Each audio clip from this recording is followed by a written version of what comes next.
Let's talk about the Philippines. Former President Rodrigo Duterte has been brought to The Hague by the International Criminal Court. He faces charges of crimes against humanity. In this episode of In Depth, we decode three key questions. Is Duterte's arrest being used as a political tool?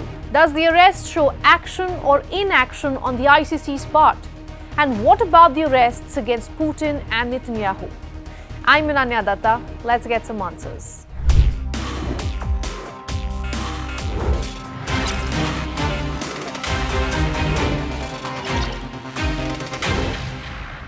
The International Criminal Court has 125 countries as its members.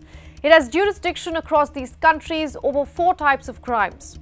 First, crimes against humanity. Second, genocide. Third, crimes of aggression. And fourth, war crimes. It steps in when countries are unwilling to prosecute themselves. But it's not that simple. I'll come to that in a bit. Let's look at Duterte's case right now. For detention and the basis for detention. So, what is the law and what is the crime that I committed? The ICC has been probing the former president since 2017. He has been accused of committing crimes against humanity in the name of curbing drug dealers. Here are three instances which will give you a sense of what the ICC is looking into. Rodrigo Duterte built his reputation as the quote-unquote punisher while he was the mayor of Davao for more than 20 years. During this on and off tenure, more than 1,000 people were killed, including suspected drug users and dealers. If you destroy my country, I will kill you. Make no doubt about it.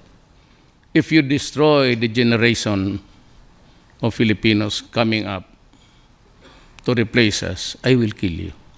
Simple as that. His pledge to launch a nationwide crackdown on drug gangs became the feature of his successful presidential campaign in 2016.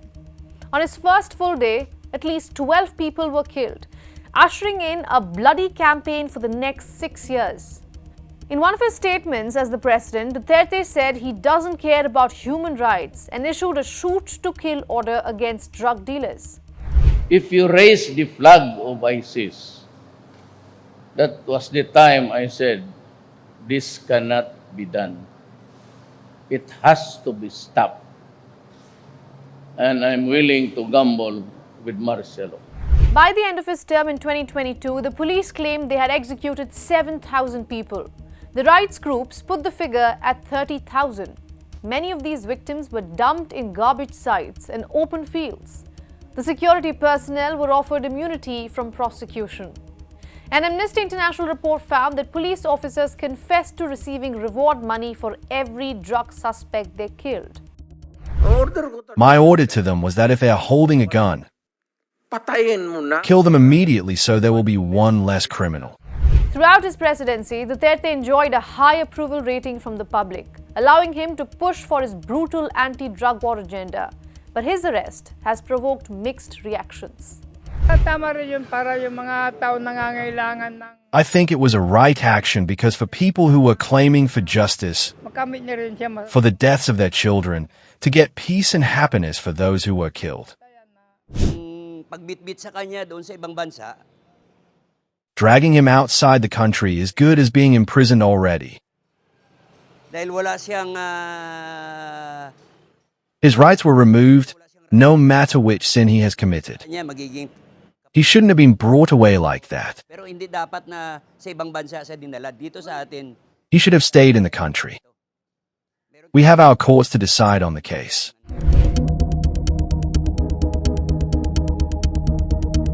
Whether right or wrong, let's leave that for the courts to decide. We want to talk about the politics behind it.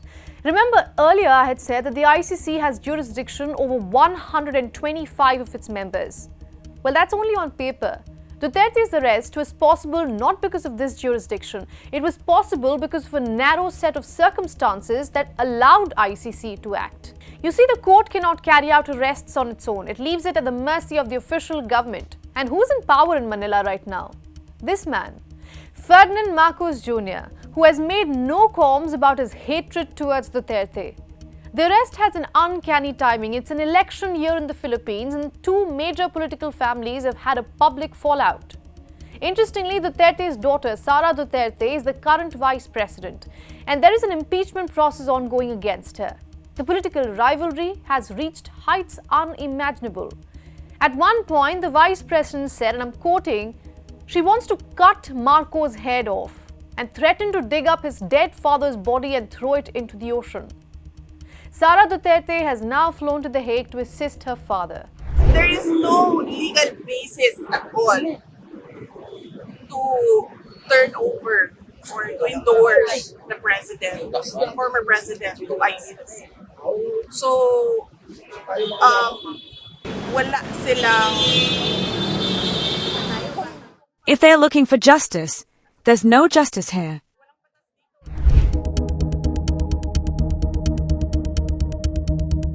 So while the ICC is lauding its arrest as significant, the truth is that it goes to show how limited the international body's powers are. In practice, the court has little to no ability to go after its suspects, unless it has all pieces in a specific order, like in Philippines right now. There were two other world leaders the ICC had issued arrest warrants against in the past 1 year. Israeli Prime Minister Benjamin Netanyahu was accused of war crimes in Gaza on November 21st last year. And Russian President Vladimir Putin was accused of war crimes in Ukraine on March 17, 2023. Why hasn't the ICC been able to move against them? The answer is simple: the ICC's hands are tied. And this is the case in most high-profile arrests warrants. It's just optics at the end of the day. Rodrigo Duterte's arrest may seem like a big win for the ICC, but it only exposes the court's weakness. His detention was driven by Philippines' politics, not ICC's power. So it acts when the political landscape allows it. But against world leaders like Russia, the US, China, or Israel, it becomes a toothless entity.